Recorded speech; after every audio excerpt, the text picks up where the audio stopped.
Content is very, very important for a startup company like ours. LiveIntent is the first real-time ad platform for email. We don't send any email. What we do is we enable the programmatic buying and selling of ads and email in real time. Now, as you can imagine, selling that proposition, introducing people to that proposition is challenging. For a long time, people didn't think that this was possible. So what we have to do is help them understand that not only is it possible, but it's recommended, and that we're the best people to do it with.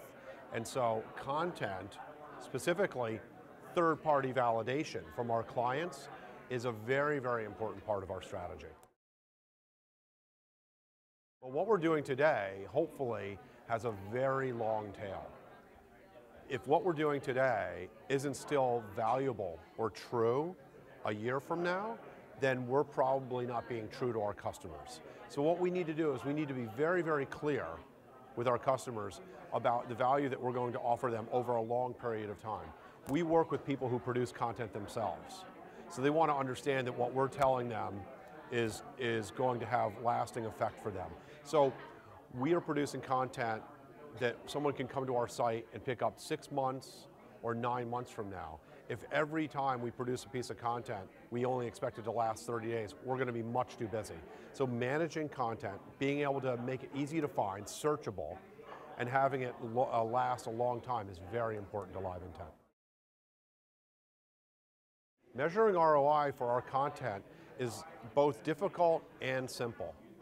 We know when we put something out onto Twitter, or onto Facebook, or onto LinkedIn, or on our website, what the engagement looks like. We can see clicks, we can see site visits, we can attribute those visits to the people who have clicked on them and where they've come from.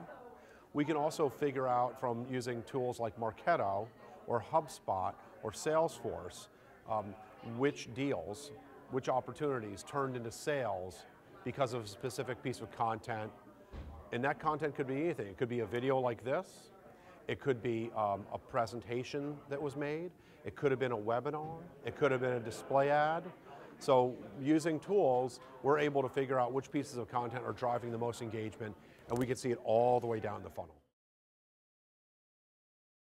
Brand is very important for us. We are establishing a brand. But behind the brand comes a set of ideas. Those ideas are a mix of opinion and fact. Our opinion is that our way of marketing is a great way. Here are the facts. These are the success metrics that our clients have seen. So we don't separate those two things, we put them together. We've got an assertion. We've got an assertion that identity-based marketing, people-based marketing is important now, and it's going to be more important in the future. So not only do we have to draw a line in the sand between old marketing technologies and techniques, but we also have to establish and be very clear as to what we believe future marketing techniques look like and technologies are. And so we use a combination of statistics and opinions together to help people understand what our value proposition is. Well, I can think of two. The first one is GoPro. GoPro is incredible. They're using their own technology to show you how awesome their technology is. It's incredible. You know, people in wingsuits, people on surfboards, you're watching them use the technology, and you're watching it as if the technology was used itself. It's a proof point right there, and you see it in action. They're not using a PowerPoint to tell you that you're going to make a great movie using a GoPro. They just use it. And man, it looks really, really cool, and it's hard to take your eyes off of it. That's one brand that I really love. Another brand that I love is the kind of brand that's in every household that never used to be able to communicate with you. It's Kraft. Kraft makes cheese.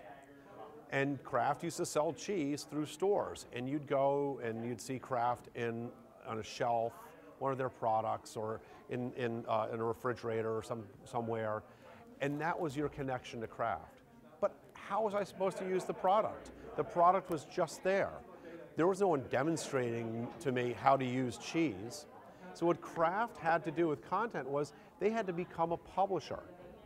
And so Kraft started producing newsletters, they started collecting customer data, and they started reaching out directly to customers with recipes and videos and ideas about how to use their product.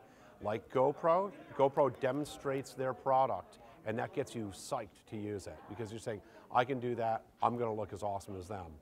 Kraft is the same thing with recipes. They create recipe emails.